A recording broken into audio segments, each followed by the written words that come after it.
Well, we won a game, we scored a goal, and we got a man sent off. She knows Arsenal player ratings. Let's do this.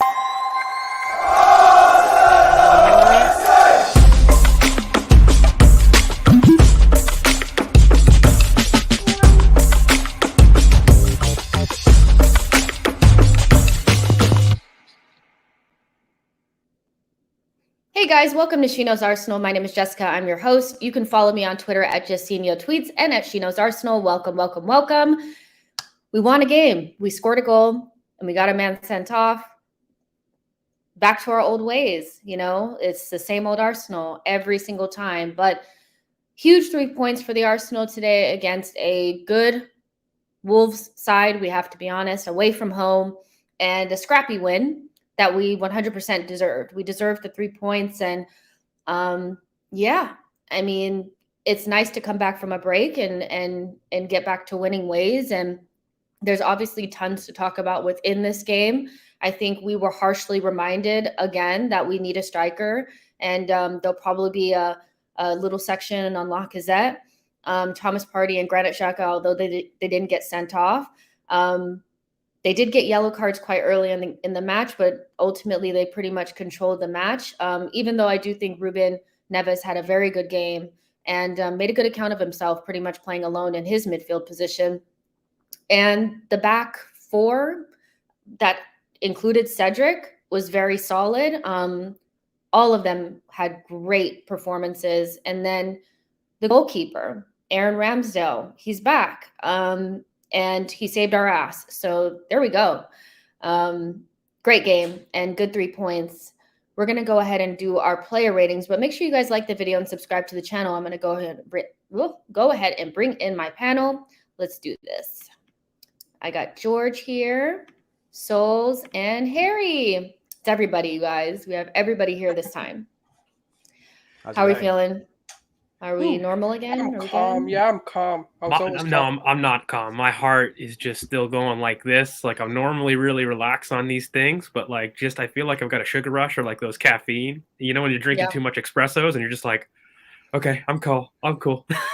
Yeah, my hands are still shaking. I did celebrate the win a lot more than I have done for a while, but then again, we haven't won for a while, so. I know. My bum was doing this, if you didn't see. I was just like clenching. I was like, oh, stop it. But yeah, I'm glad. Oh my gosh, I could just feel like there was a lack of air in any room that any of us were in, because I know nobody could breathe. I could feel it. But we won, and it's a good feeling. I think something that we've spoken about is the types of wins that we get and the types of wins that we're going to have to get from now until the end of the season to meet our goals. And this is one of them, a scrappy win away from home against a team that is not shit. Wolves is not shit at all. Very difficult team to score against. Very good, very difficult team to create chances against. And even though I don't think that we open them up so many times, you just don't do that against Wolves. We got a scrappy goal that I haven't seen us get one of those in a while.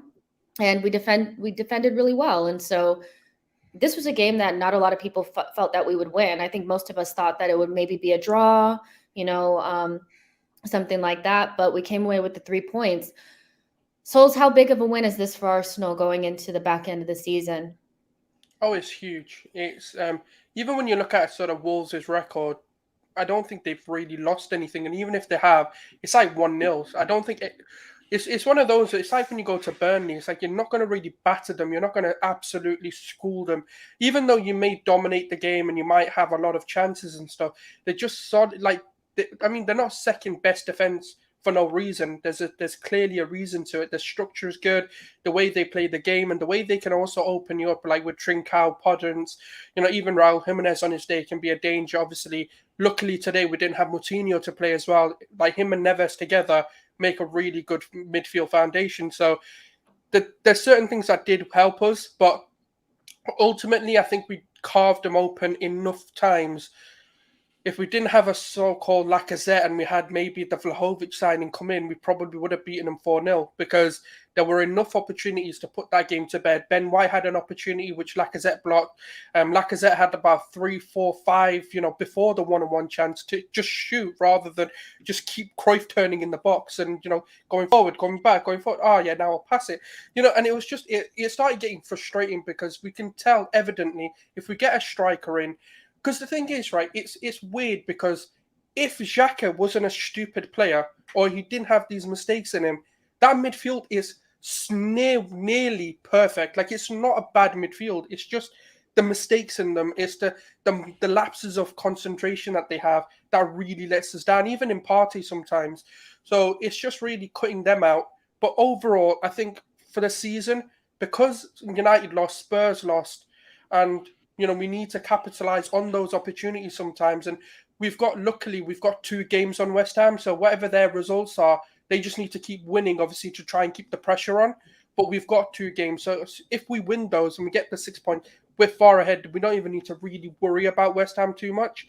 But it's mainly at the moment, it's Spurs because they've got technically a game on us. So, and then they're even on points, but we've got the better goal difference, which is a bit bizarre because we were on like -9 at the start of the season. So it's a bit weird to have like a positive 9, I think, is it, or is it 7 or something?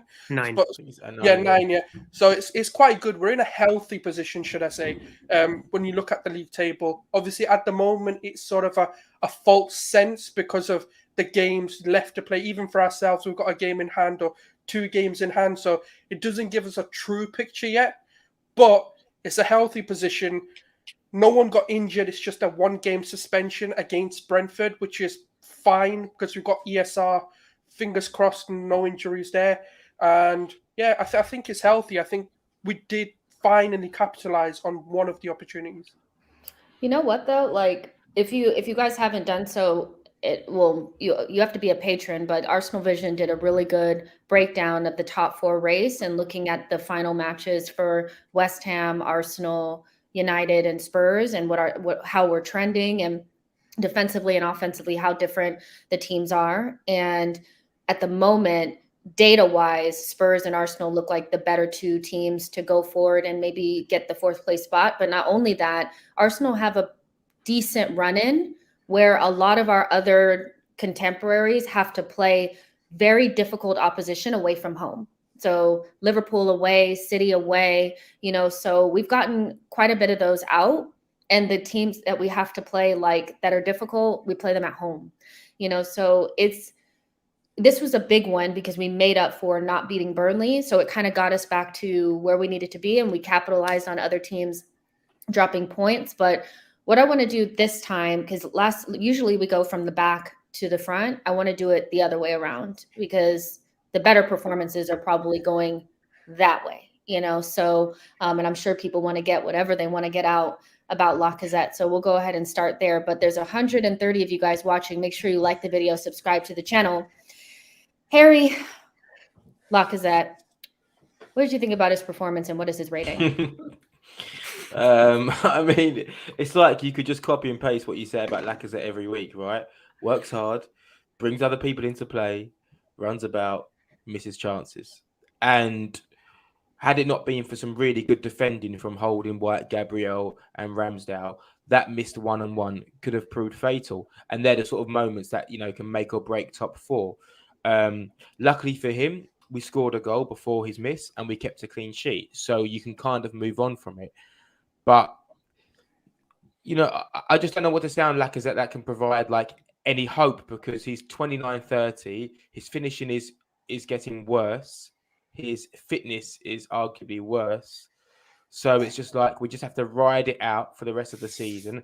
Hope that we continue to be prolific in other areas. And in respect to Lacazette, as long as he keeps on doing everything else well, i.e. bringing people into play, working hard and battling, then it's okay. But there will be games this season when it's 0-0 or we're 1-0 down and that chance falls to Lacazette. And that's how we'll lose the game, or that's how we'll not, get a last-minute equaliser. So I don't want to be too harsh on him because it's just pointless because I know what he is and we all know what he is at the moment.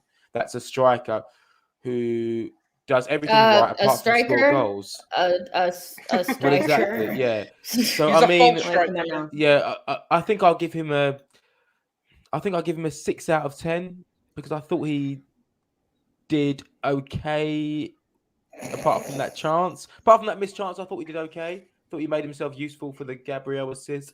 I thought he linked. Am I being too generous? Let's not call it an assist. That is so generous. Yeah, I know. Maybe so, but I feel like 6. Do you know what? Because I saw Nketiah come on for 10 minutes and just like jog a little bit, and then when he gets the ball in the corner flag, try and put a cross into ESR when you should just stay in the corner flag. So I saw, I saw that frustrates me just as much. So I'm going to say 6.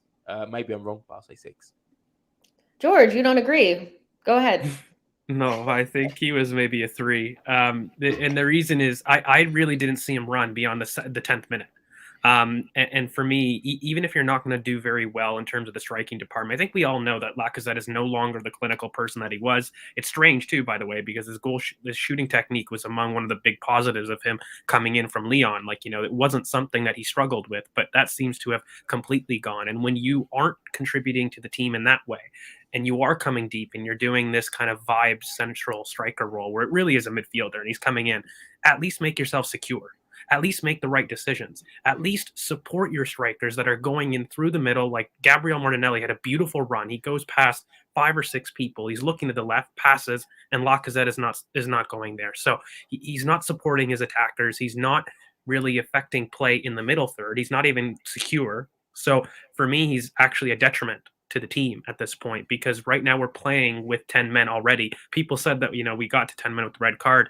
I think we went to 9, because we really weren't playing with somebody up front there. There was no central person to relieve pressure. It was Gabby or Saka. And of course the misses, like, they're bad. They're not even, something that you could say, oh, the angle's kind of tight. He did his best to get it on target. No, the first one is a shot at the 18-yard box, or not 18, sorry, the penalty spot after a great cutback, and he shoots it at the keeper. I don't know if anyone had a chance to, how to kind of watch it back, but legitimately, he's done that side, so many times. Like, he's done that a lot. Like, where we do that, our patterns are becoming very obvious. I feel like they cross it in, and he just hits it straight to the keeper. I had no hope that it would go in. He scored a really similar one against Southampton, right? When Saka cut it back to him and he scored from a similar angle, right? Yeah. So I think I'm not trying to. But you're supposed to score 1 out of 10 of those. No. But what I'm saying is, when the ball gets pulled back to you at pace, your primary focus is to make sure you make a clean connection and you get it on target. So I get it straight at the keeper. I get it, and but you'll see many strikers maybe blaze those or drag them wide. I get it. But I feel like 3 out of 10 is really, because it's not really just hard. the clinical thing for me. If he had done well to bring others into play, if he had done well to hold the ball up or contribute in a press, if he did a man marking job on Ruben Neves, for example, he didn't really stop the entry pass. Like, we had a big issue down the left. I don't know if we're gonna maybe talk about that a little later. Was running the game, and the last couple times that Lacazette has played well, he usually sits on the CDM. And he didn't do that today. Ruben Neves looked amazing today, but a lot of that was because nobody was near him, But that's the thing. So, every time we've played a 3 at the back kind of team, we've actually done very well. We're very good against 3 at the back teams. You look at Leicester, Spurs, Aston Villa. What were the major performances of that? We're sitting on Højbjerg. We're sitting on Douglas Luiz. And that was Lacazette doing that. But today he was not doing any of those things.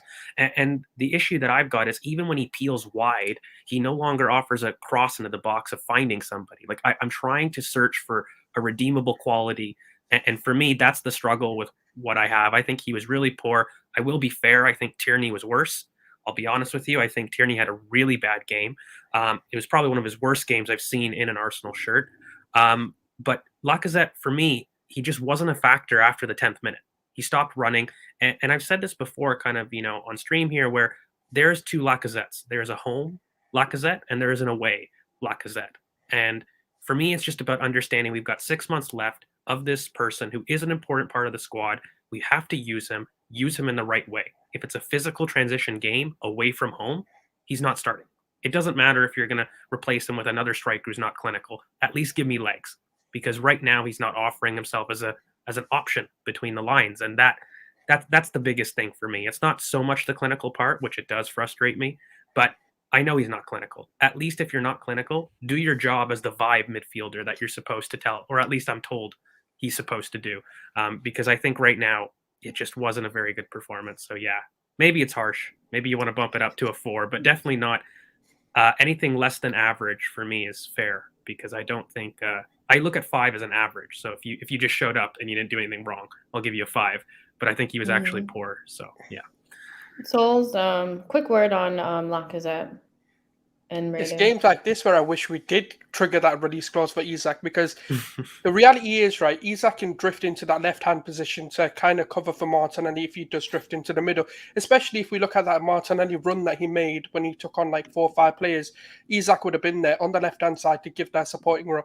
The problem is Lacazette's age is what's going to really hinder us, because the pace is no longer there. Well, never. It's not his age, it's his physical. Like when we talk, here's the thing about age. I hate to cut you off, but like, is Salah any less fast and quick? Like Lacazette, I know everyone's a little his bit legs are different, gone. Yeah, It's not his age. that's what I mean. Like his legs his are like, body. obviously he never had the pace to begin with, but obviously he's just gotten even slower, and that's kind of cost, because he's no longer running. I don't know, because the thing is, I can't even say his fitness at this point, because you had like 2 weeks off, like 3 weeks off, so I can't say you were playing week in, week out, and this was like 15-20 minutes into the game, so it wasn't like, oh, you've had a tough game, like you're playing a Man City or Liverpool constantly pressing you. It was a fairly back and forth kind of game where I don't think he should have got tied at that point, but it's Lacazette. We know what he offers, we know who he is, and we know this is it. Like, this is the only season we're going to have him. As long as he can somewhat help us get top 4, he's somewhat done he's done half the job. But I do think he was poor, very poor today. He didn't want to shoot. He kind of, I don't know what it is with him. But anyways, yeah, I'm giving him a 3. I thought he was poor.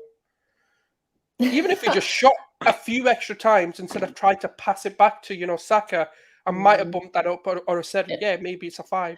If we get top 4 with Lacazette, you can consider that a great accomplishment, almost impossible accomplishment, because we're playing with like no striker, and he plays good for like a couple of games and then just falls off a cliff, and it's crazy. I'm gonna give him a 4. Yeah, it just wasn't his day. It just wasn't his day, and I don't like that he came off and was bitching at Arteta about being like subbed off. Just because you're captain doesn't mean you can't be subbed. Like, what were you going to do for us at that moment? Like, what were you going to be able to give us with at 10 men? You weren't giving us anything at 11, so you needed to come off. Like, everybody wanted him to come off, and the visual of him being upset with Arteta wasn't necessarily what you want to see from somebody who was just named, the captain, for the rest of the season. Let's just hope they were arguing about something else. Let's just hope they were trying to discuss that red card or something. Like, let's not try, like, cause yeah, it didn't look good, but let's just hope. And I don't want another fallout. Like, we can't afford it right now. Listen, I just think it was a conversation, a tactical conversation. That's it. Same as the one that Arteta had with Mari on the bench. We had a breakdown, guys. Like we did. Like I don't think the way we set up was great, by the way. And like I will kind of critique Mikel for this. I think the idea of what Partey was doing, being a lone 6 in essence for the game, was the wrong decision. We were getting overloaded on the left-hand side so often. Of course, Tierney was really poor defensively. And again, for me, our worst player on the pitch, actually. But Trincao was constantly overloading with Semedo down that side. And that was because, Granit was pushed high.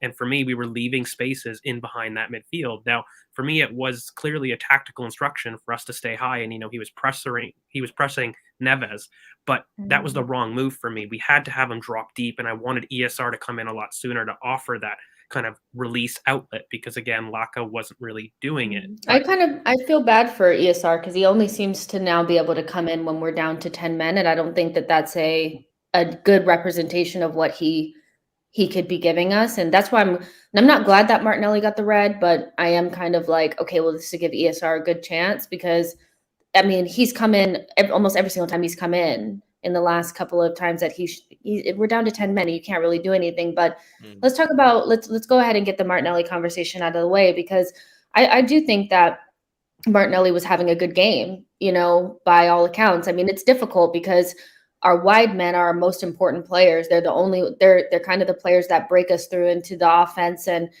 people have figured them out now, so they're not really being able to get one-on-one as easily as they were before, but they still give us chances. And Martinelli was getting us up the pitch. He was tenacious. He was direct. He was doing all the things that he usually does. And so I think he was having a good game, although he didn't have a lot of shots. But you don't get a lot of shots on Wolves away from home. So I don't really think that's we him not actually having had a the good most game. shots out of any team in the Premier League after the first half. Like, we had 9 shots in the first half. I know it maybe didn't look like that for a lot of people. We racked up almost 1.5 XG just because of the Laka, the Ben White chance. Earlier there was also some little ones. Like, we actually did a lot better in the first half than I think people thought necessarily. But I agree with you. He doesn't. Good. I think we played good. We don't get a lot of shots generally. I do agree with you. Yeah, because we tend to build up, like, not the perfect goal, but so we don't really just take a bunch of shots. But I do think Martinelli, by Martinelli standards, was having a good game. I don't know about you guys, but I just feel like I sense a pattern, like, with Martinelli's red card. I do think they need to look at it again. I'll look at it again because I don't really understand what happened. I know that he kind of jumped in front of the guy that was about to throw the ball in, and then they did a advantage, and then whoever he fouled, he just came up behind him and shoved him and then got a second yellow and subsequently was sent off. But I sense this weird pattern where I feel like we lose control. We kind of lose control at a certain point in time. The pressure starts to cook. We've scored a goal or whatever we've had, and I don't see the senior players, or there's not a calming force in the team. I think the most calm player on the pitch most of the time is Ben White, but I see a lot of players that just don't feel like they're calm enough. And I think that inner scaredness, or whatever it is, that inner anxiousness, causes people to make these types of decisions, because that felt very much so like Gabriel against City for me, where he got a really silly yellow card and then ended up getting sent off for the very next thing that he did. And I felt like we were gearing up for the red card for a minute there. We could kind of feel it coming, and then it was like that. And so I'm not going to really be too mad at Martinelli, because, I mean, he's not going to get many of these in his career. He kind of just lost it for a second, but I'm going to give him I'm going to give him like a 5, because I think he was having a good game, and, like, it was so silly and weird that it's not like he slid and broke somebody's leg. He was frustrated, and I don't know, maybe I'm being too nice, but I'm going to give him a 5. George, what did you make of Martinelli's performance before the red card and the sending off, and how strange it was? Never really seen that before. Well, I'm kind of confused rule-wise, I'll be honest with you, because if you are to obtain an advantage kind of from a referee, typically if you do make a foul to stop a goal-scoring opportunity, a ref will pull it back for the first yellow card offense, and you will be booked as one. It's in the same play. It's an advantage.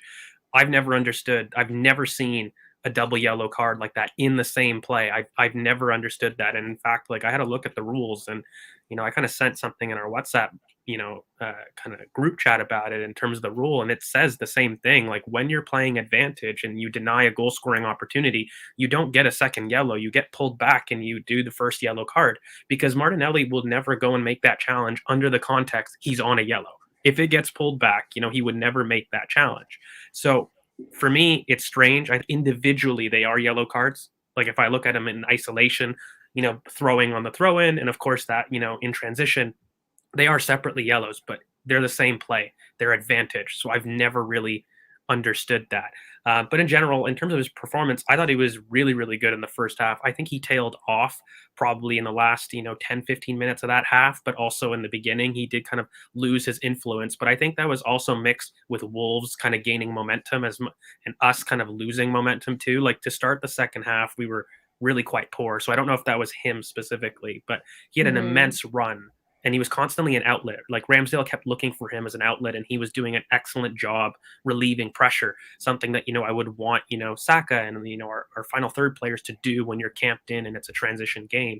So he was doing really well, and he had that beautiful run. that again, it's frustrating that Laka didn't come in to support him, because he went by 2 or 3 players, ran almost 30 yards, and he's like, what do I have to do it all on my own? So yeah, like for me, it was a very good performance from him.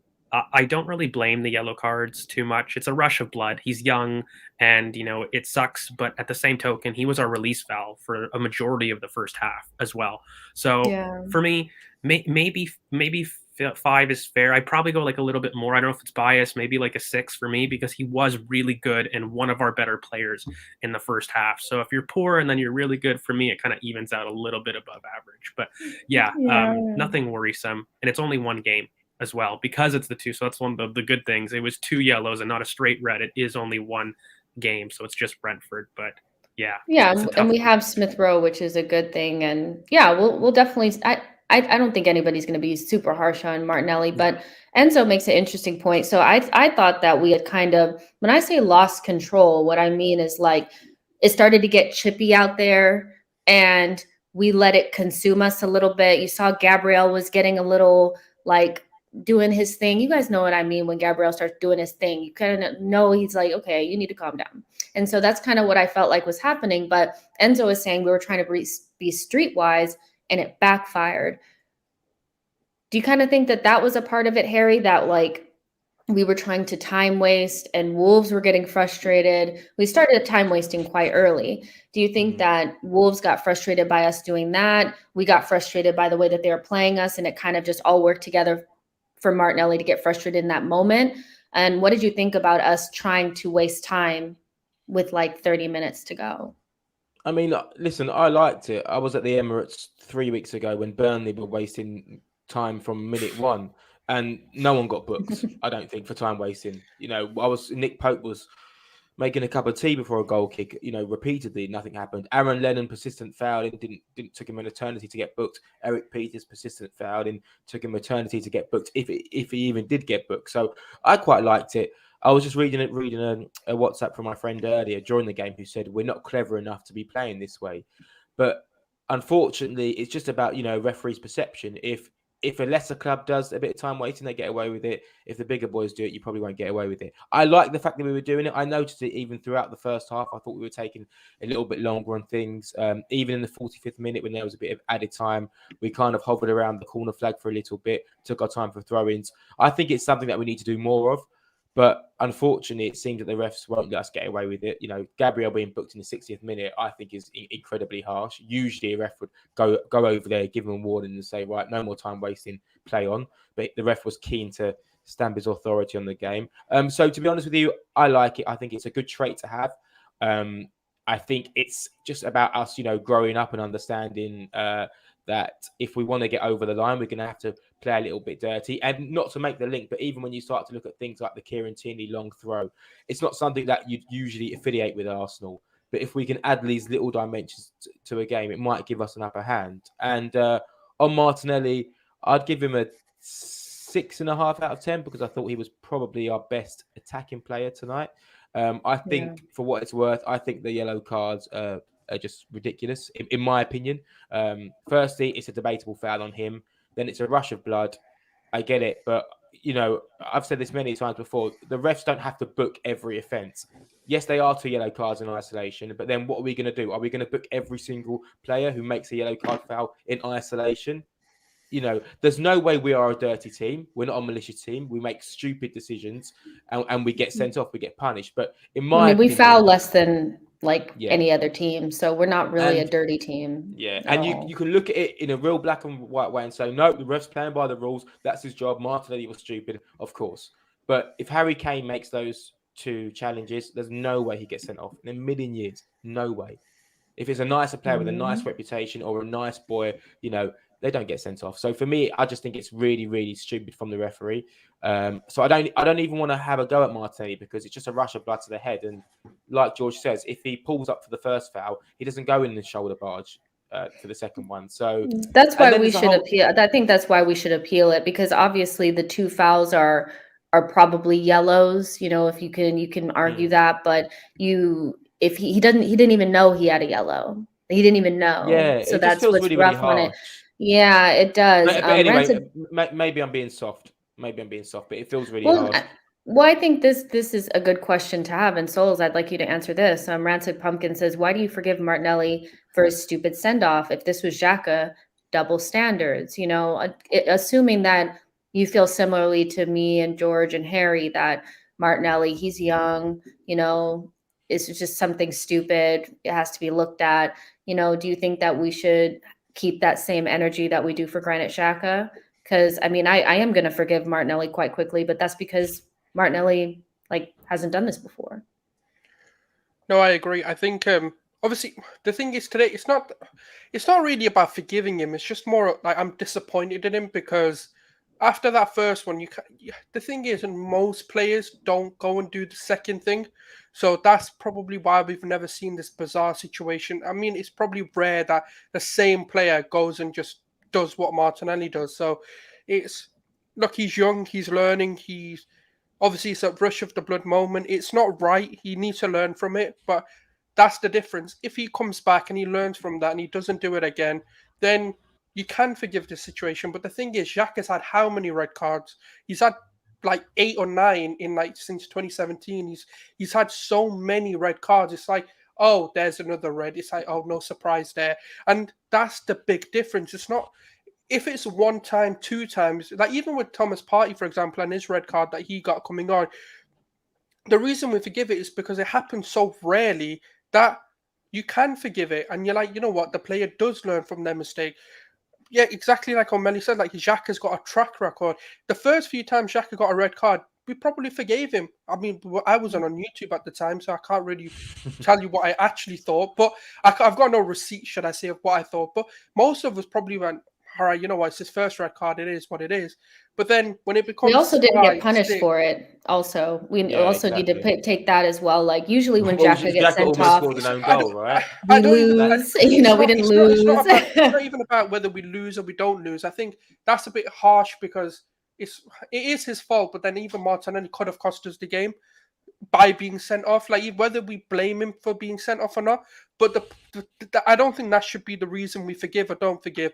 I just think with Martinelli's nature, he probably won't make this mistake again. We tend to know it's a rare... Well, from record of him being at Arsenal, it's his first red card. So I can't sit there and go, nah, I'm not forgiving this player for his first red card. Like, nah, not happening. He's been here for 4 seasons, and he's had 1 red card. I'm not going to sit there and slate him for having a track record of red cards when he doesn't have one. Do you know what I kind of relate it to, guys? Is you're driving down nice country road. You're going a little bit over the speed limit. It's against the law. It's not right. It's bad behavior, right? But a cop turns up and you don't have any priors. What's he going to do? He's going to probably let you off the hook. He's going to say, look, just slow down next time, buddy. No worries. Calm. Granted, if you're going to have that same cop come and see you with a bunch of priors, maybe a couple other speeding tickets, you're more likely to be harshly judged. You're probably going to get a bigger ticket. It's a very similar case here for me. The offense is still bad. So I do hear kind of Rancid's point to a degree about the behavior being unacceptable. Like if that's what you're kind of up in awe about, fair. And I kind of tend to agree a bit. It is a rush of blood. He can't be doing this again, and it's all contingent that he learns on this. And of course he can. He's young, but it's more of a repeat offender, really, quite simply. But, the behavior is poor. It is petulant. Yeah, if he comes back and gets a red card, then we can stop forgiving him. Yeah, exactly. I think we have to, just remember that the 2 players, one is considered a pseudo captain. The other one is a young player. One does it all the time. And we've been harshly punished because of it. Martinelli did it this time. It's his first time. We weren't punished. So if it doesn't happen again, we can kind of just slide it under. If he goes against another 2 this calendar year, then you start to say, then you're looking at him start being harsher, And there's a difference between a player being over enthusiastic in comparison to Xhaka, who is making really poor footballing decisions, bad challenges.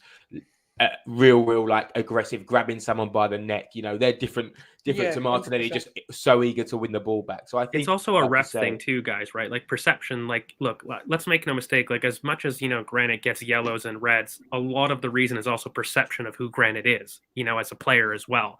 And so there is an element of that to his record. But at the same token, for me, it just comes down to really, you're the experienced leader in the team, and I expect this from a youngster who's going to make that mistake and is going to hopefully learn from it. But it is true that it didn't let us down necessarily, but it could have. It absolutely could have. Yeah, And the of fact is, course. from that point, Wolves were wave after wave of attack. We really didn't. It's great defending, but guys, I'm sure we're singing a very different tune if one of those kind of goes in, it's a draw, or we lose points. Yeah. well, And I think we're 20 kind of seconds after, Xhaka almost scored an own goal, and I was like, would you believe Yeah, I it? was like, how harsh could that have been? So I'm just yeah, no, worried how I much hear is that. like hindsight analysis. You know what I mean? Like, and don't get me wrong, I still think the track record point proves true in that analogy, right? Like, I'm not as hard on him because of that, but I do think a little bit is outcome analysis. Like, if we do end up drawing or losing that game, we probably are saying a little bit of a different tune to Martinelli and saying he should know Yeah. better. And I hear that. And now the problem we have is because there's now a reputation for Arsenal being this ill-disciplined side, right? yeah, And the refs, the refs grab They're hold of playing that as into well. it. 4 So and it's the same 6, thing. right? It's the Well, same thing about Granit Xhaka. He makes one foul, he's more Yeah. likely to get booked than any other player. So yeah, now, I mean, you can add Party and Gabrielle into that as well. They have Yeah, also exactly. been added into that bucket because Yeah. even the commentator was like, they're back from suspension, and then at halftime, oh well, we have 2 yellow cards in the match for Arsenal, and no shocker, it's Party and Xhaka. So it's already kind of like it's there, it's in the ether, and I think they're dropping Gabrielle into that bucket as well, because anything he does ends up being a yellow. And the last thing we need is for Martinelli to end up in that bucket as well, because that's very dangerous for us moving forward, I think. But I think we all kind of just forgive him for now, and we'll see what happens. But let's move on to Saka. George, I'll let you just go on with start with this one. I know Saka is you're literally your favorite, and I'd like to know what you think about his performance for today. Sometimes maybe good, sometimes maybe shit. Essentially, it's the history of the Tottenham. Yeah, exactly. Look, at the end of the day, he had a tough time because I felt he was isolated. It was kind of linked with, I think, Odegaard struggling in the first 20 minutes and then really coming into play. That kind of right-hand side actually started gelling really beautiful, but it did take them kind of 20 minutes to get going, and he had a phenomenal run. I don't know if you guys remember, like right before the penalty shot, he jukes 2 or 3 players, and I'm like, oh God, he's really, really good. He's going to kick on. But he didn't quite do that. If I'm really being fair, I do love him, but he didn't offer that same outlet release that Martinelli did in the first half. I think Saka had a great couple touches, but if I'm really being fair, he wasn't quite involved in the play. He didn't really isolate his fullback enough times for me. He did provide an option, and he's always technically secure, so he didn't really do that. But for me, with the great solo run, probably like a 6, maybe a 6.5. is probably fair. Nothing like immense, but nothing horrible. So I think that's probably a fair rating because even in the second half, he got taken off the 70th minute because for me, I think he was just not really influential at all. And he didn't really get involved in the play. Some of that's his fault. Some of that is others. But, if I do the same critique for Pepe, I got to hold the same energy for Bukayo. Yeah, I'm going to keep it short and sweet. I'm going to give Saka a 6. I think this is more just he didn't get the ball much. And when he got it, he wasn't really isolated. And that's how we want Martinelli and Saka. We don't want him having to go up against 3 players. We want him going up against 1, maybe 2. And so I think we struggle in the final third when he's not on it. And I think that's a part of it. But I also look at the other poor performances that were at play, Lacazette in particular. And I think when he's not ticking as well, Saka and Martinelli suffer. So Saka gets a 6, not his best, but still, even when he's not even good, he's never really horrendous, so it's just Saka, hopefully he'll be better against Brentford. Souls? I think it's hard because he could have easily had a 10 out of 10 today if it wasn't for Lacazette. But because of Lacazette, we're probably going to give him a 6 because there's probably 2... Well, He should have an assist. I could even say Ben White, but then Ben White's shot was blocked by Lacazette, so it comes to Lacazette anyways. It comes all the way around to like, and the thing is, he could have got 2 assists, not even one. There was one for Ben White, and then Lacazette had an opportunity where he could have scored, but he decided to pass it to Odegaard instead. So that's the annoyance with it, with how we're going to rate Saka.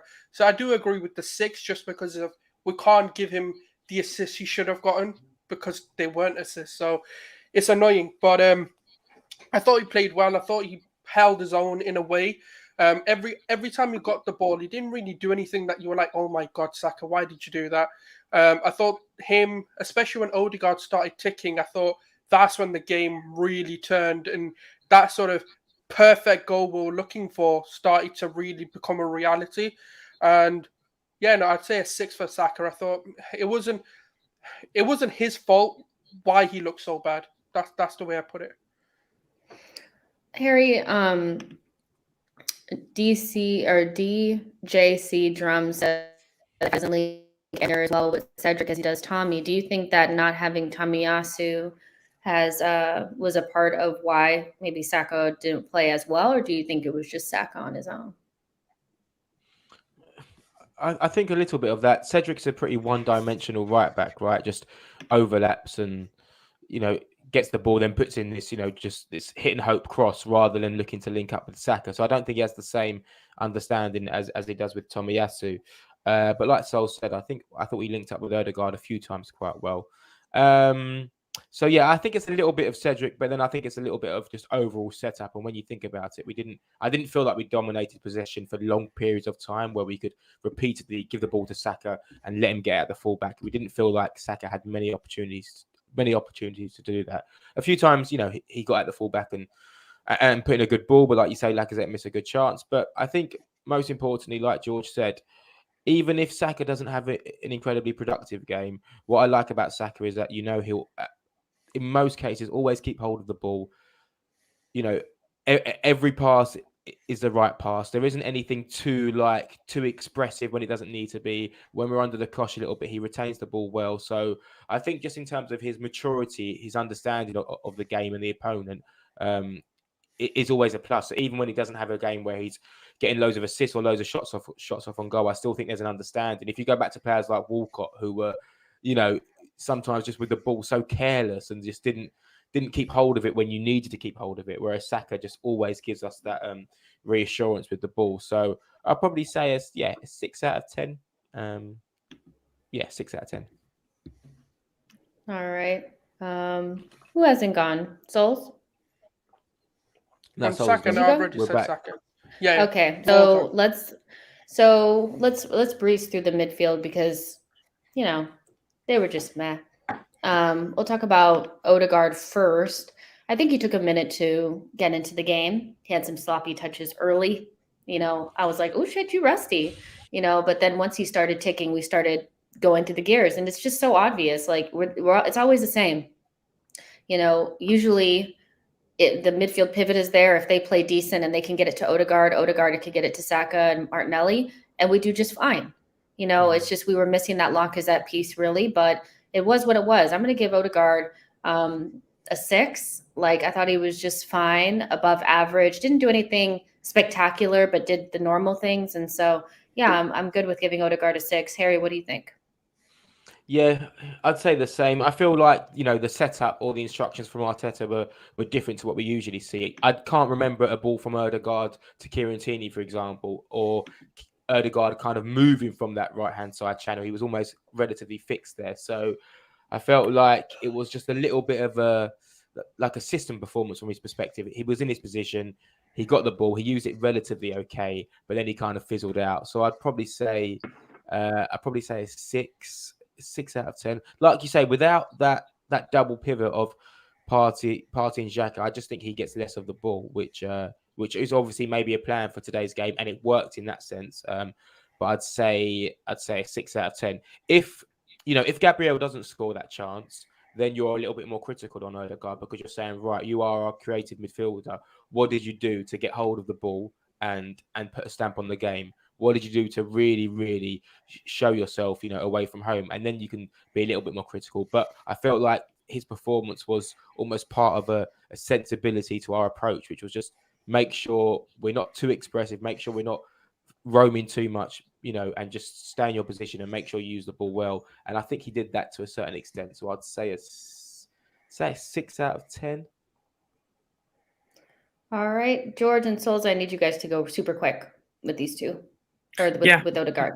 Yeah, not much to add. The only thing is I do think it's interesting. Harry, you bring up a good point where he didn't get the ball, but, in all honesty, I think this is what a 4-3-3 should do. There is a problem, a discussion to be had, maybe another pod there, because when you do go lone pivot like that and you're working with kind of 2-8s, you're looking to dominate the ball a lot more, but we aren't doing it. So there is a disconnect in terms of a lot of the rotations there. Sure, some of that's Tommy. I think that kind of relates to a question that got asked a little bit earlier in the stream. So really, when you're pushing kind of Cedric, I actually thought that Odegaard should have got more on the ball than he did, because Cedric, look, we know his level, but he was actually fairly good, by the way, this game, in terms of Cedric and his performances. And he was overlapping quite well. So there was enough rotation there. And, Partey was doing well himself.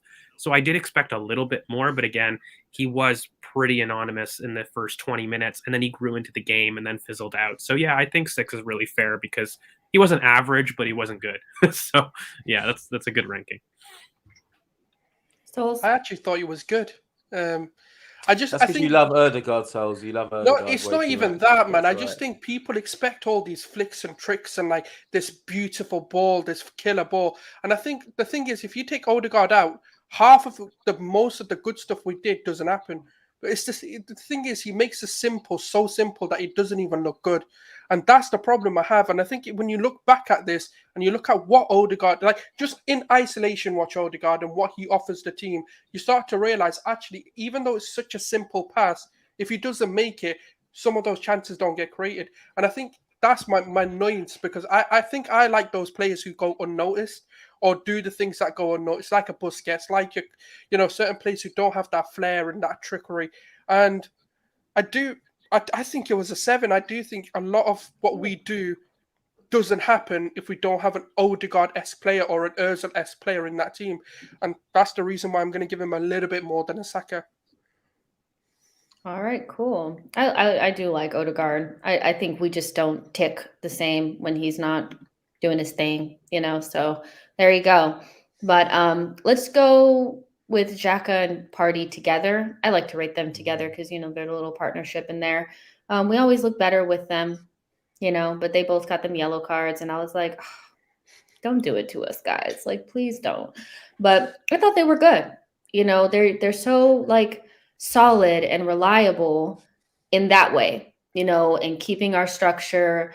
They're good at that. And what I like about Arsenal is like, Arteta's been working on this for a while. Like, we just know where to be and we block passing lanes. And I thought Xhaka did a good job of blocking the passing lanes, and Thomas Partey did a good job at just defending the space in the back 3 when he dropped in, or the back 2 when he dropped in. And so defensively, I thought they were both really good. And Xhaka had one very, very good intervention on a cross where, if he doesn't get his head on that, we're definitely looking at a 1-1. So I think in that respect, they did a really good job. I don't think they add as much going forward as I would like if we're playing in a 4-3-3. It still felt like we were lacking something. And I guess that's a conversation that we need to have a little bit later on. But as a duo, I'm going to give them a 6.5, 7, because I just feel like when we don't have them there, we feel it. And I'm glad that they're back from suspension. I'm glad they're not suspended now. I think some people are asking, like, well, doesn't Xhaka and Gabriel get suspended for the next game? I don't think they do, because I think it wiped out their old cards or whatever. So we've started over. So they'll both be available for Brentford, and we're much better with them, even though we know we need reinforcements. Souls, what do you think about Xhaka and Partey together as a rating? Yeah, I get really confused with what Xhaka's really offering us. Like, not in a bad way, but it seems to change game on game in terms of, at the beginning of the season, we kind of had him as the third sort of defender in a way, or the left side defender when we attacked. And then obviously now he's become this sort of left-hand 10, and obviously a lone pivot in Partey. I do like it because it shows we can be fluid in structure and we can be fluid in the way that we play and try and dictate games. I think some of his passing moves, even Partey's passing moves to break the lines, were good, and they did. I think both teams were poor for about 15, 20 minutes. No one can really get their foot on the ball, but that happens after 2 weeks or a 3-week break, however you want to kind of look at things. And I think that was evident with every single game we've watched this week. Like even Man City struggled to get into their game. You know, Spurs were probably the only ones who had a fast start. And then every other game was like after 20, 30 minutes, we've seen something.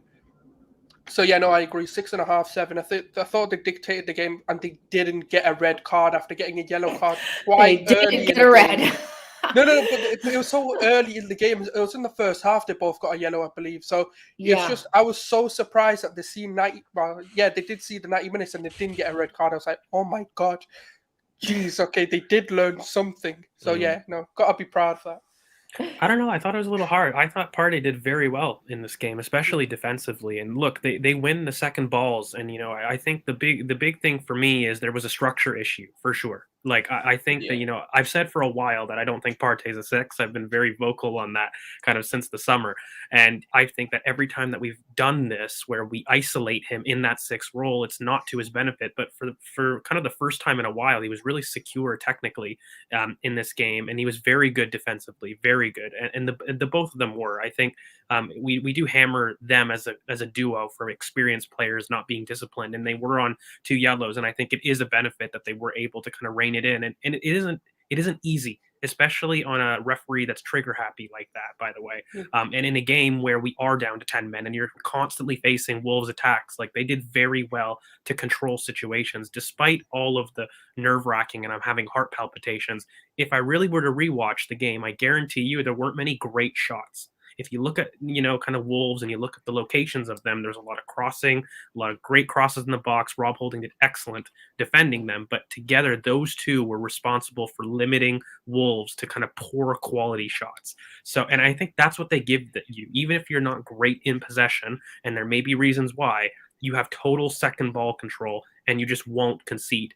And for us, that's all we really needed in this game. Yeah, for sure. And we know what it looks like when they really turn up the gears and get involved in the offense. We know what that looks like. Who's next? Shotgun Party. Who's next? It's me. Harry. I would give I'd give Partey probably a 7, and I'd probably would have given Xhaka a 6. So yeah, by virtue that makes it 6.5. I feel like it's hard to analyze them too much tonight because, like George said, Partey was playing in a lone 6. It almost felt like a different setup tonight to what we've usually seen. At the start of the second half, there was a passage of play where Xhaka had his back to play, maybe on the halfway line, and Gabriel was maybe punching passes into him, but with his back to play, and then Xhaka was just punching it back. And it was almost weird because usually when Xhaka gets the ball, it's on the half turn, he's looking to play someone in. But today I just saw a really conservative performance from Xhaka. So all of the good things I associate from Xhaka, which is, passing through the lines and starting attacks, I didn't really see much of. So I just thought he did a job. He obviously got booked and then done well not to get a second yellow card. And then when it comes to Partey, I was really impressed with Partey today. Like you say, I thought he filled in the back 3 at some vital times. He was good on the ball. There were a few stray passes, which everyone just seems really, really quick to spot now because Partey is under the microscope. But I actually thought he done really well in that lone 6. I hope he hasn't done so well to convince Arteta that that's the way that we should carry on playing. But for this game, does anybody think that, just really quick, that Arteta is priming us for a 4-3-3? Do you think it's something that because he keeps going back to it unnecessarily? He was unprovoked in moving us into the structure. We didn't have to do this. He said it when he first came in that his ideal structure is to play a 4-3-3. Not really, because he will do it. What we're going to do is we go into formations too much as tactics, but realistically, the amount of times that we've even seen Partey as that lone 6 this season has been less than 20% this season. If you're really going to look at the amount of times that we've done, and of those times, we've been poor probably 80% of that 20%. So I think it's an option for sure. It's not something that we're going to close ourselves off to, but I think it's a big band-aid for who we have up front and who we have to fit. Because when you've got Martinelli and Saka who are best wide right now, and you have a Lacazette who's filling in, you need that extra kind of middle third control. That's why he's pushing Granit Xhaka up. But for example, if we push Kieran Tierney out on the left, for example, and he's not reserved, then Granit Xhaka flips and he becomes a little bit deeper and we have a pivot. And that normally happens when you have ESR, by the way, in the team. ESR not being in the team kind of promotes this 4-3-3, ironically, even though he is more of an 8 himself.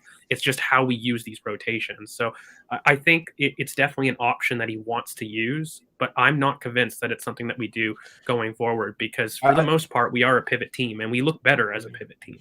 I think it will be dictated by signings as well. And if you look at Man City, they have so many versatile footballers in terms of Bernardo Silva and Foden, who all can play as an 8 or they can play out wide. So that gives Pep so many options to play a single pivot because he has so many players who could also play in a 3. So at the minute, we don't have those. We have essentially 3 central midfielders or 3 central midfielders that I think Arteta actually trusts in Xhaka, Partey and Odegaard, and the rest are kind of in and out of the team. But I mean, I've seen enough of it to think that he wants to play that role. But I think who we sign as a Xhaka replacement will also show which way we want to go. Because if it's going to be a Basuma Neves, then we know it's still going to be kind of a pivot hybrid. If it's going to be someone slightly more creative, then we know it might be more of a 4-3-3. But we'll have to wait and see. We will. All right. There's 220 of you guys watching. Make sure you like the video, subscribe to the channel. Let's talk about old Cedric. Cedric. I actually wasn't that worried about him today because what I didn't want to see is Rob Holding starting and White as the right back. I don't like it. Sorry, guys. I don't like it because you lose so much when you don't have Ben White as your center back. So seeing Cedric just kind of plop in the right back position to me was just fine. I was like, you can't play any worse than you did against Nottingham Forest. Like you couldn't have played any worse than you did that day. And he played much better. That's what I expect from Cedric, just average, but like not detrimental to everything that we're trying to do. And so I thought he linked up well with Saka on the right-hand side. I don't think he looked out of place. He did a good job, so I'm going to give Cedric, especially because of how shit he's been, like literally as a signing, like let's keep it real. I'm going to give him a 7 because I didn't expect that shit. Like I didn't expect him to be like that good. I expected him to be like more just like, oh my God, like just hide. But he had some good crosses. His passing was okay. Defensively, I mean, he almost got a card too, but he kind of like got out of it. So I don't know, somewhere like around a 7, I think is fine. Exceeded my expectations, but also kind of met my expectations, if that kind of makes sense.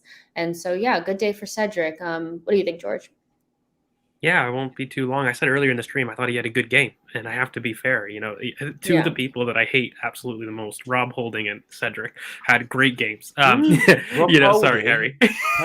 How dare you? I gotta hold my hands up. I got a holding agenda, a little bit. But ever since that transplant, I think Cedric's been really good in this game. I think for the most part too, he was very good defensively, which is an issue because he was up against Podence, right? Like I do think he needed to be smart in how we handle a lot of those situations. And of course, being down to 10 men, we were at a disadvantage, and they were trying to attack down his side quite well. So he did a good job to kind of contain everybody. I don't think he was influential, but he did overlap, and he wasn't hiding. A lot of the reasons that we didn't like his Forest performance was because he was poor, but he constantly passed back, and he was actually a negative in possession. This time he was positive, a lot more secure on the ball. He was making overlapping runs. So yeah, I'm with you, Jess. I think 7. I don't think you can go higher because he didn't add a goal or assist or something crazy, but he was very good. Souls? Oh yeah, I loved his performance. I thought, okay, he looks like a backup right back, like someone that can come in and do a job. That's what you want from your backup. And yes, Tommy and Cedric, they're completely different profiles. Chambers and Tommy kind of match each other's profiles to a level. Obviously, Cedric's a lot more of an attacking, he's going to offer you more in the attacking third than he will in the defensive third, which is a bit of a weird thing for a defender to be saying. But I liked it. I thought even when Odegaard, Saka really got into the rhythm of things, he got involved as well. And as a trio, I thought they were playing really well. I thought Cedric, once he started putting 1 or 2 crosses, and especially the one when he put in for Lacazette, and Lacazette just completely missed the header. After that, the Wolves players started to become a bit more aware, okay, we need to stop Cedric from crossing because he can be a threat. And I thought that helped Saka a little bit to make those couple of runs that he was doing, because it meant he didn't always have 3-4 players. It meant one could peel off. So I think he did a good job. I think we don't expect a lot. We thought, and I agree with the whole don't put Ben White in right back and put, because you're weakening two positions rather than just a one. You can deal with one weakened position. So yeah, no, I think like a 6.5, 6, 7. Yeah, I kind of agree. I think for his expectations, it was quite a good performance. Harry? Yeah, I'd say the same, probably a 7 out of 10. I think positionally he was better. The gaps between him and the right centre back were a lot better, whereas usually I feel like those gaps are all wrong. And he's got that burst of pace about him, hasn't he? So he can kind of sense danger and intercept pretty well because he's quite a quick player, quite robust as well. So I thought he done really well. And in terms of dealing with Podence, I thought he done really well not to get a booking. Some real good chats with the referee, almost pleading his innocence, because that really, really helps kind of convince the referee, oh no, maybe he didn't mean it. But I thought he did really well in just kind of closing down Podence and making sure he didn't turn him.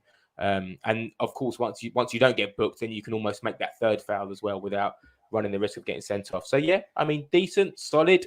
I don't want to get too excited because I've seen some real poor games from Cedric, and I hope Tomiyasu's certainly back for the long term. But yeah, he had a good game. So I'd say a 7 out of 10. Same as everyone else. If I give him a 6.5, it's going to be harsh, right? Because you guys have all went 7. So I'll go with 7. Yeah, exactly. George, I know you have to go. So do you want to give your kind of quick ratings on the people? I know you said Tierney was the worst guy on the pitch, but White, Gabrielle, and Ramsdale, quick, fast. Really quickly. I think my top 3, I kind of have Partey, Ben White, and Ramsdale as my best 3 performances in the team in general. And so I think those 3 were really, really good. And again, defensively, to win in this performance, look, we had 3 or 4 good performances. Let's call a spade, right? It was tough ask against a very tough opposition and tough circumstances. And to come out of that really well, you basically needed your spine to be good. And that's what happened. Partey, White, Ramsdale, they were very good defensively. And so I think that was really good benefit. Tierney, again, I do think he was kind of the worst on the pitch. He really struggled, really poor composure in the box. Every time he received, just kicked it out. Kind of, he wasn't composed and he wasn't doing a great job defensively. He was kind of getting outdone a little bit. So it struggled. One of his worst games I've seen him play. But again, all in all, I think this is a massive narrative win. Just in general for the team. I think when you look back and the City was the good performance against one of the best teams in the world. And you're check. When you're looking for a gritty performance, can these guys eke out in tough circumstances against top 4 rivals? Check. I mean, it's one of those kind of things that you look for in a team battling for top 4. I still think consistency of teams outside the top 6 is important. But then again, we gained points on Burnley, but I also look at Everton and Man United, times when we felt that we could have gained on our rivals, and we have today. Doing this is not just 3 points. For me, it's a 6-pointer. We made up essentially the advantage that Spurs had. Right now, regardless of what you think, even with games, we are on the same points. So for me, I think it was just really important to do that, and to do it away as well is really, really important, because we've struggled with that. I don't want to go down a spiral in the remaining 17 games, even though the majority of them are home, with that away duct. And for me, I think this was important, not just for us, but to send a message to kind of everybody else. We can scam results too. We've played well. That's what we needed. We needed to scam really quick. We needed to win a game that was looking a little, Yeah, and so it's a positive for me. Again, I know maybe this pod was a little bit more negative in terms of performances, but in general, I love a dogged performance. I will take 1-0 to the Arsenal shithousing away win to get myself top 4 every day of the week. I'll get worried if it's 2 or 3 performances in a row. Don't get me wrong. I think that's a pattern, but for me, it's okay. In terms of the circumstances, where it is away at the Molineux, it's tough ground. Not many people go there. They do contain people to 1 or 2 nils, and look, we deserved winners too. It was a tough game, but in the end, when you look at the chances, I think we limited Wolves to 4 shots, and we ourselves had some really good chances. We just weren't clinical, which we know. Story of the season. But yeah, I was really impressed with the team's mentality, I think, all in all. All right. George, where can everybody find you real quick before you go? Oh, at GeorgeV_AFC. On Twitter. And if you like that stuff, you can just follow. But yeah, make sure you comment, subscribe on the pod. I'm sure we'll be back to discuss some of the interesting stuff as we get top 4. All right. Thanks, George. See you later. Right, bye, guys. Bye. All right, so let's go through these last couple. So George has kind of already started talking about the defense. I thought White and Gabrielle, I'll give them like a dual score as well. Like to do those for the central players. But I think they were both back in the way that I expect them to be back. White never left.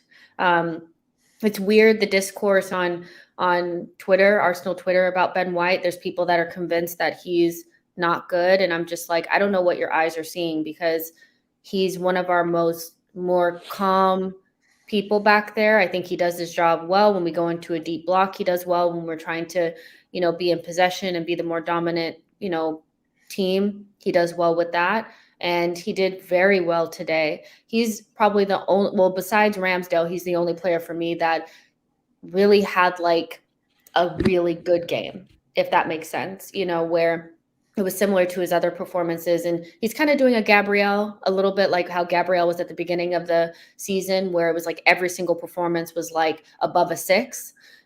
He's kind of getting into that at the back end of the season. I'm loving it. So for me, White was amazing. And I thought Gabrielle was back to his like aggressive self, winning the ball. And I only seen him get beat in the air one time. And, but beyond that, I thought he was really, really solid. So I'm going to give the two of them a 7.5.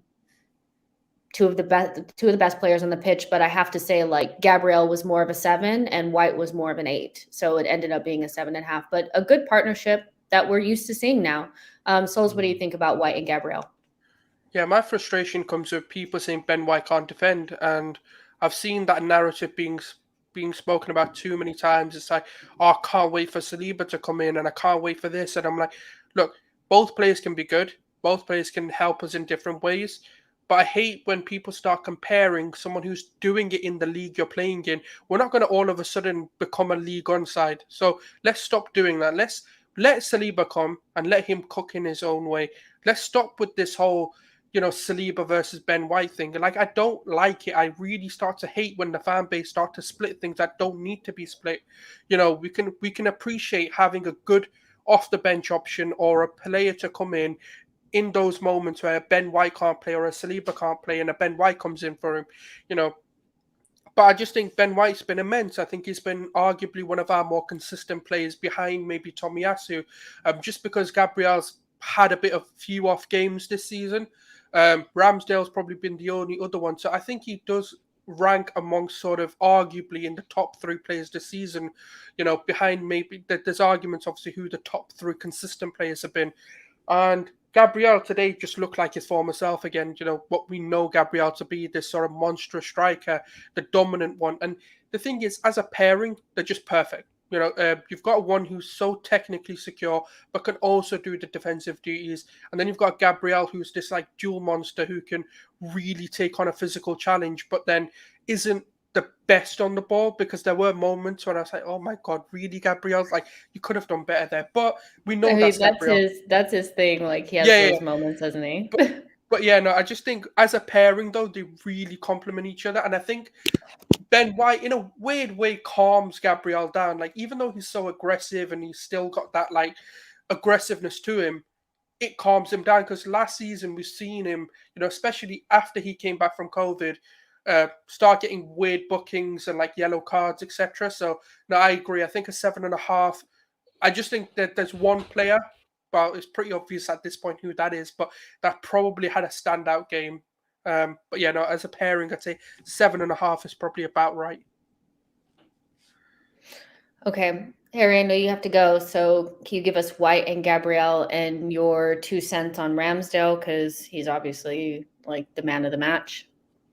Yeah, I actually really enjoyed Gabrielle's performance tonight. Maybe because it was a little bit like overzealous or a little bit kind of left field. I like it when he's almost like a little bit psycho in a weird way. I find it quite good to watch, as long as he can control it. But yeah, I mean, on White, I just think he's been a really good signing. And early on in the season, there was a few times when he made rash decisions in the box, or sorry, rash challenges in the box, and he's kind of phased that out.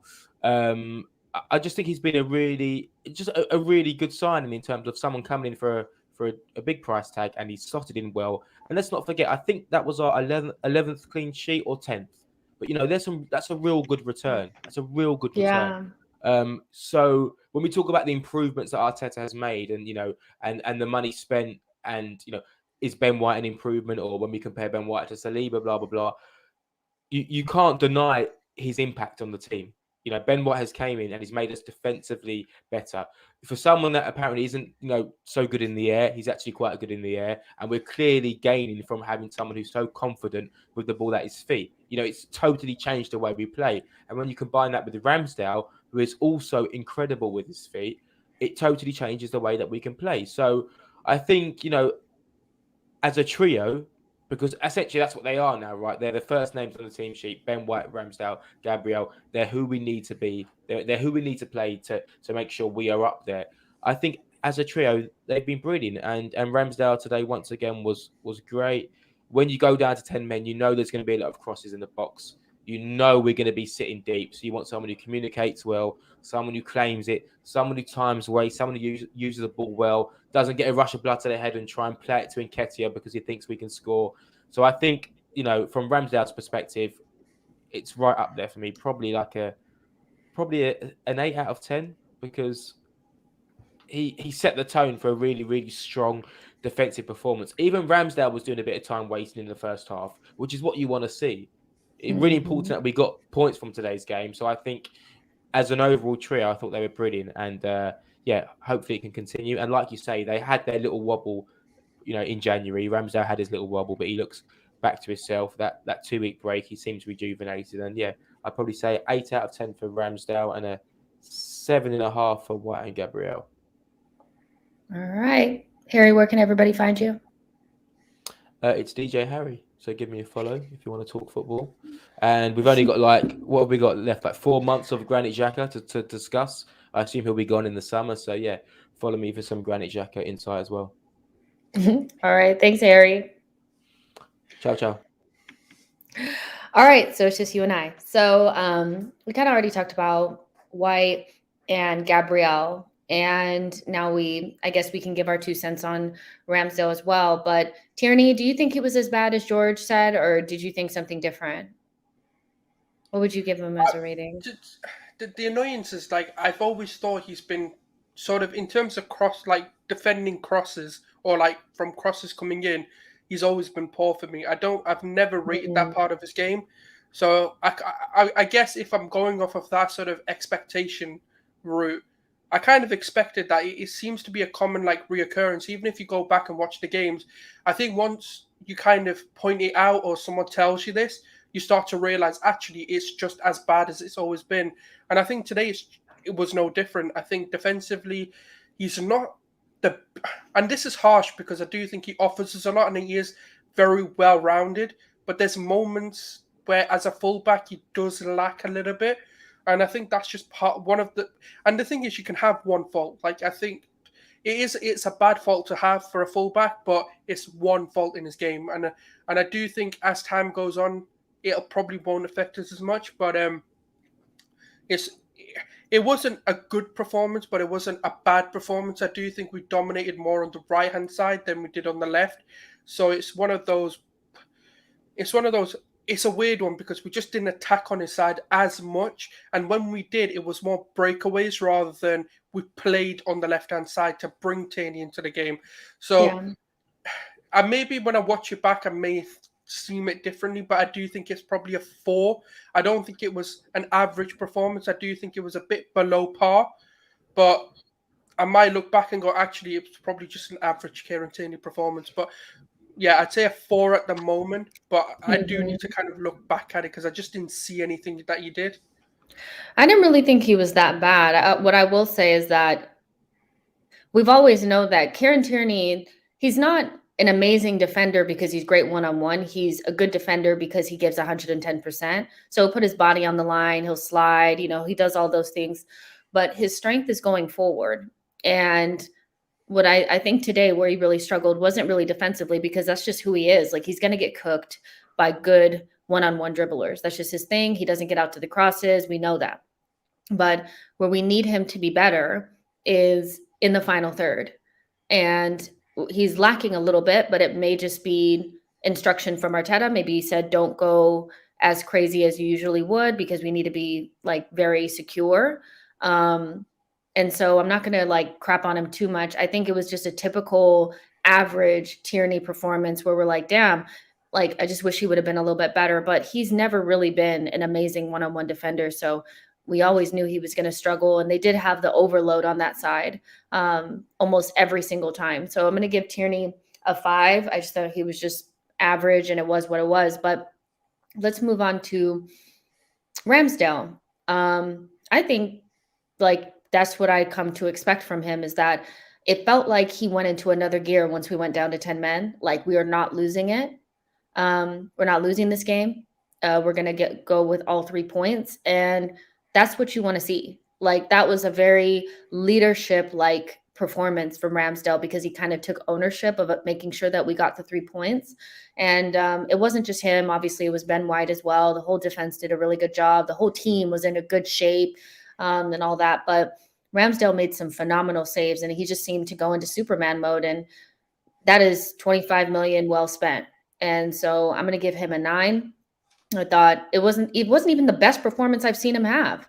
It's not, but it was just, he's going to be a top goalkeeper. Like it's just such good recruitment. So yeah, I'm going to give him a 9. What do you think? I'm going to give him an 8. I just thought, especially after that red card, before it obviously was phenomenal, but when that kind of turn happened and the team normally would have lost their heads and things like, if we had, it's not even if we had Leno, but if we had, let's say the old like players, let's say last season we had this same scenario happen, which we did. We had David Luiz sent off. Yes, I know that was on the turn of the half and we had to play 45 minutes rather than kind of like 30 odd minutes or so with 10 men. It's one of those where he inspired that defense. He kind of just started shouting at them, screaming at them. And then when you look at the sort of 2 or 3 saves he pulled off as soon as that red card happened, I just thought that kind of does go through the team. And when you see that passion, it goes through the crowd, it goes through to the players. And he wanted that win more than anyone I've seen. He becomes a man possessed. And it's like that clean sheet means everything. It's like if he doesn't get a clean sheet, it's like his life's going to end. And I love that. I really do. And it's like we're finally finding players who pride their art, like whether they're defending, whether they're attacking. It's like the attackers love a goal, the defenders love defending. And it's not like this. It's not like Socrates, who was every tackle he made, he celebrated. No, it was like every time they did something that really could have turned into a goal or lost them the game, that's when they really come together. And I've seen that Neves quote that, they celebrate like they won the league. And I was like, you're just salty you lost. Like, but it didn't have anything to do with Wolves. It wouldn't have mattered what team it was. It was because we went down to 10 men. That was a huge win for us. Exactly. So it didn't matter who it was. It wasn't about how good Wolves were. It was the relief. It's more of a relief celebration. It's more like oh my God, yes, like we didn't cock this one up. That's what I felt. Yeah, for sure. That's what it felt like. And it's a big win for us, and it wouldn't have mattered who it was. It could have been any team, whatever. But I did see that quote as well. So we had some people come on. I have to be honest, I think the only player that came on that made a real difference was Holding. I thought, a lot of people thought the Saka substitution was wrong, but I thought it was the right one. It obviously took away our ability to have an outlet, but we needed to go into like a back 5, like as quickly as possible. And Holding is perfect in those scenarios. And so for me, I thought Holding, out of all the people that came on with ESR and Nketiah, and I think mostly they didn't make much of a difference because we were down to 10 men, especially ESR. But I thought Holding was great when he came on. I want to give him a 7. I just think he did exactly what you want him to do when you're down 10 men. Do you have anything like special to say about anybody that came on? There was some people that felt like Pepe should have came on. ESR didn't really make that much of a difference, but we know he'll probably play against Brentford. What do you think about the people that kind of came on? I do think ESR tried to have a positive change in the game in terms of trying to control it in an attacking way, in terms of ball carrying from our defence. It's just obviously in that situation, the entire attacking structure was taken off. We had no Saka, we had no Martinelli obviously being sent off, and all we had was Nketiah. So it was literally 2 attackers versus everything Wolves had. So it's really difficult for a creative midfielder or a player who ball carries to make that influential change, especially when ESR had the opportunity to pass it to Lacazette, but Lacazette, because he's so slow, it was too late to pass it to him. So no, I think he tried to have a positive change. So I will give him that. I'd probably say a 6 because he did what he needed to come on and do. And Holding for me, yeah, definitely one of the more positive changes. And I think he's one of those like in the box defenders, like penalty box defenders, and he's someone who's just gonna be there, be solid, and just be in the way of the ball, and that's kind of what you need. And in terms of Nketiah, I agreed with the substitution. I don't think this is a situation you bring Pepe on. I understand people wanting an outlet, wanting someone who can be a threat and maybe get a goal, but wasn't that scenario. It wasn't the right thing to do because we didn't need the goal. We needed to defend it, and I think with the way that Nketiah can initiate a press is far better than what Pepe can do. Pepe's good when you've got 10 men and you're playing in a structure to help a right back or a left back, depending on what wing you put him on. But when you're asking him to defend central areas or trying to defend a lead, it's not the Pepe thing to do. It's not a Pepe substitution. It's more of a Martinelli and Nketiah, someone who's going to run, work hard, and just be where he needs to be. So I get it. I think it's just people just want Pepe to play, which is, even though it's the wrong thing to do, which I just don't understand. It's like when it's the right time, would have been, let's say that game was 1-1, 11 men, and we need a goal, and we're trying to break on the counter. Perfect. You bring a Pepe on, but not when you're trying to defend a lead. I'm sorry, that's just the wrong thing to do. And if he'd done that, he would have got slaughtered, and Arteta would have got absolutely crucified for making that decision because tactically, I don't get it. So that's my output on that. All right. And Mikel Arteta, just give him a rating. You know how I am. I'm like pass fail. Either if we win, you passed. If we don't, you lost. No, I'm joking. But I think he did fine. I think the substitutions were the right ones. I did not like the setup of the 4-3-3 at all. Because it just didn't really work for us midfield wise. But ultimately we won the game. And so for me, Arteta was fine. I'm going to give him an 8. We won the game, but the 4-3-3 needs some work. The rotational fouling needs work. It's rough, and we need to have a bigger conversation around, we discipline people off the pitch, but there needs to be something done about the discipline on the pitch because it's so often that it's definitely an issue. But other than that, give him an 8. What do you think about Arteta? Yeah, no, I think it's as if we worked on getting a red card. It's as if we've been training for a 10-man tactic because how proactive he was. As soon as that red card happened, he had his substitution lined up, and I was like, did he just expect this to happen, or like? Because it's like it didn't shock him, faze him, or anything. And I was just like, well, that's a bit weird. So I've got to credit him, because it's so easy to go and draw or even lose a game like that, especially against the Wolves, who aren't terrible. They're a good side. They're a hard team to beat, and they can get a goal. They've got tricky players. They've got Trincao, Podence, Jimenez, and then even when you look at their bench in terms of who they bought on, Ait Nouri is a good attacking fullback. And then when you look at I can't pronounce it. Is it Sinquinho or whatever his name is who came on? He's another young prospect who is tricky. The only one I don't rate is Fabio Silva. I just don't think he's cut for the league. But he's a good player for other leagues. But I think he reacted well to the situation. So I've got to give him like a 7 or an 8 at this. Bar the first sort of 15, 20 minutes, which usually we're strong. This time, I thought we were strong for majority of the game until the red card. From the 20 minutes until the red card, I thought we were quite in control and I was quite comfortable. Not comfortable, but I was like, we've got this game. Like, I see this as be winning this game and holding the lead. But then when that red card happened, of course, like everything's going to change. It's going to be one of those. But do you know what? That just epitomizes Arsenal in a game. That's like how our season is. So Yeah. yeah, you've got to credit it, because we thought even with 11 men we're going to draw this game. Like, we came into this 1-1, like 0-0. We're not going to get anything. We're probably going to lose or draw. No one said we're going to win or draw. Like, not a lot of people said that. So the fact we won and went well, we shouldn't have really gone a man down, but we went a man down and still held the lead. You have to credit the manager to say, like, it's a 7-8. Substitutions were bang on. They came out, even in hindsight, came out to be right. So we don't even credit his in-game management. And today, I think he got it right. So we've got to praise it when he gets it right. And of course, you got to be critical when he gets it wrong. So a 7-8, I think, today. All right. We've kind of went through everything.